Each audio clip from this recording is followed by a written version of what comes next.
Savez-vous que le nombre des prêtres exorcistes en France a été multiplié par 10 au cours des 20 dernières années? Une dizaine dans les années 70, une centaine environ aujourd'hui. Naturellement, ils ne sont plus très nombreux à croire au diable, à cornes et à queue fourchue, mais la plupart d'entre eux pourtant sont débordés de travail. Ce n'est pas bien sûr qu'il faille voir la marque du diable ou la main de Satan dans le moindre désordre pour lequel on a recours aux prêtres exorcistes. Mais alors, qu'est-ce qu'on peut bien penser de ces cas où seul le recours à un exorcisme permet de rétablir le cours normal des choses? Eh bien, c'est exactement ce qui s'est passé dans l'histoire que voici, l'histoire des démons de Carmen. C'est ici, dans cet hôtel, que se sont déroulés des événements effrayants, des phénomènes inexplicables que Pierre et Carmen Tisserand ne pourront jamais oublier.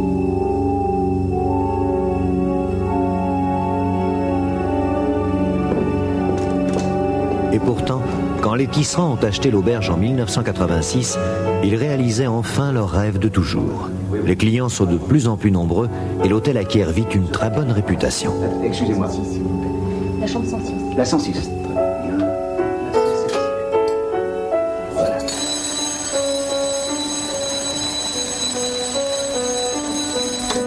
Le fils des Tisserand, Michel, âgé de 20 ans, travaille lui aussi à l'hôtel. Nous sommes restés 1 an, bien tranquille. Ça marchait très très bien, il y avait beaucoup de clients, tout se déroulait très bien. Et d'un coup, ça a basculé dans l'horreur. La première chose qui m'est arrivée, c'était un jour de corvée. J'allais donc mettre les draps dans la corbeille à linge.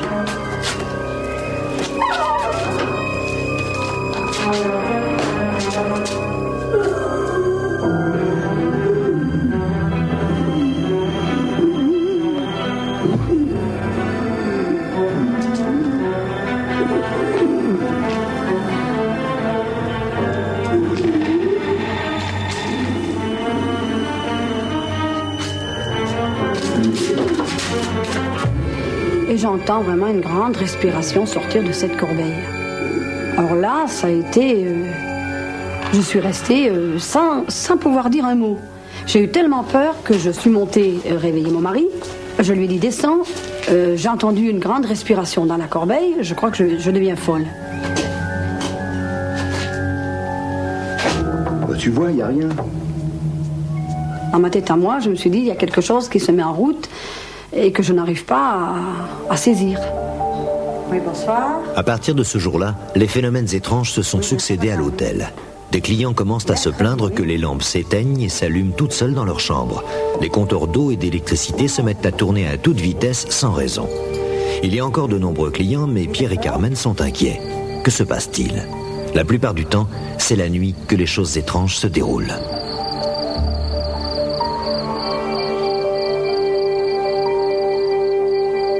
Michel a invité un de ses amis, Patrick, à venir passer ses vacances à l'hôtel. Mais depuis quelque temps, l'atmosphère est bien pesante et les deux jeunes gens s'endorment très tard. Il est 3 heures du matin. Tout le monde est enfin assoupi dans l'hôtel. Mais rien n'est vraiment paisible ici.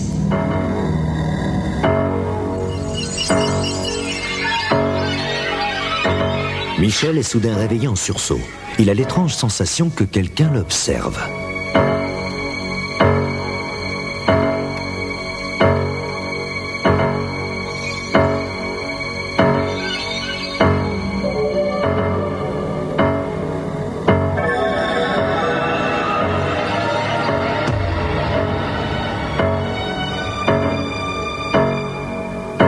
Ça s'est passé dans la chambre où là il y avait un poster qui était accroché à un mur et ce poster n'arrêtait pas de me fixer.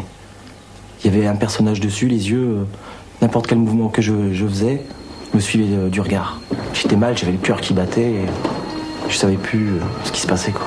Dès le lendemain matin, les garçons ressentent à nouveau cette présence invisible qui semble les poursuivre. Et soudain... On s'est senti bloqué au milieu des escaliers. Je sais pas, une sensation de ne plus pouvoir avancer, des présences partout. On a commencé à paniquer et puis descendu les escaliers comme des fous. Et arrivé en bas, j'ai senti une douleur au cou, j'ai regardé. Ça ressemblait à une morsure, j'avais une goutte de sang, je me suis demandé ce qui m'était arrivé. Et maintenant, les phénomènes ne vont plus cesser de se déchaîner. Plus personne ne peut dormir dans l'hôtel.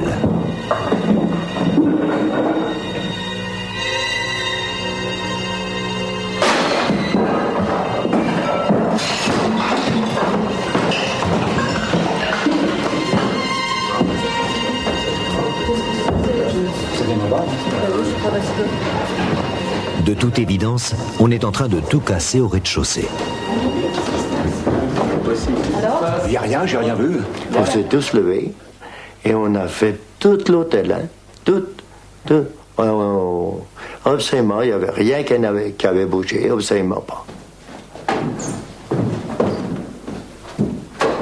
Et à partir de ce jour-là, nous avons commencé vraiment à perdre la clientèle. Les gens avaient peur. Dès qu'ils montaient dans les chambres, ils redescendaient 10 minutes, un quart d'heure après, leur valise à la main en disant « On a oublié quelque chose, on reviendra ». Ils ne revenaient plus. Dans le village, on dit que l'hôtel est hanté.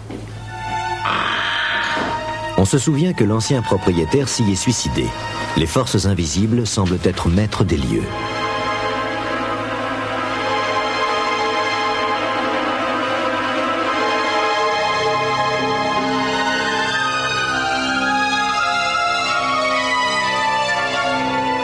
Des forces qui ont envahi la maison et qui laissent des preuves de leur présence dans le silence de la nuit.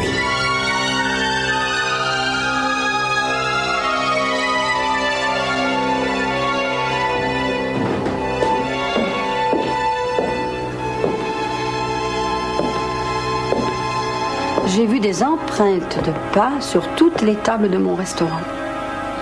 Mais c'était des empreintes comme si c'était trempé dans de la farine ou du plâtre. Et elles allaient toutes vers la sortie.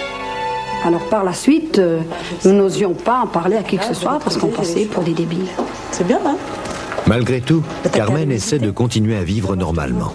Une de ses amies, Annick, lui rend visite. Carmen n'a rien osé lui dire. Et pourtant, quand Annick pénètre dans l'hôtel, elle ressent tout de suite une étrange impression de malaise qu'elle ne peut s'expliquer. Moi, j'ai eu une impression qu'il y avait quelque chose en haut qui vous regardait sans arrêt, sans arrêt. Comme si quelqu'un vous soufflait dans le dos, comme une présence constante dans le dos, quelqu'un qui vous suivait pas à pas partout où vous alliez. Et ça, je ne l'avais jamais ressenti auparavant et vraiment, ça faisait peur.